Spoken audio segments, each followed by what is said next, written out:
કોંગ્રેસે વિધાનસભા સત્ર શરૂ થતાં પહેલાં જ કર્યો વિરોધ।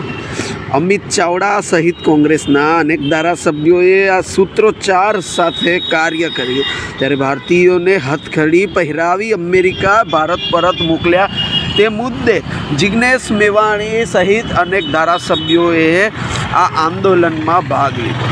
ત્યારે કોંગ્રેસના ધારાસભ્યોએ હાથમાં હથકડી અને બેનર સાથે વિરોધ પણ કર્યો હતો। ત્યારે વિધાનસભા ગૃહમાં પણ આ મુદ્દો ઉઠાવવામાં આવશે। આ શબ્દ બીજા કોઈના નહીં પરંતુ અમિત ચાવડાના છે। ત્યારે ગુજરાતીઓને જે રીતે હથકડી પહેરાવી વિમાનમાં 20 કલાક સુધી આતંકવાદી જેવું વર્તન કરવામાં આવી રહ્યું હતું ત્યારે ગુજરાતીઓને અપમાનિત કરતા હોય તેવું જણાવવા મળ્યું। ત્યારે એ વિરોધ પ્રદર્શકોએ વિધાનસભાની અંદર કર્યા વિરોધ પ્રદર્શન। ત્યારે વડાપ્રધાન હાઉડી મોદી નમસ્તે ટ્રમ્પના કાર્યક્રમો કરે છે પરંતુ ભારતીયોના અપમાન બાબત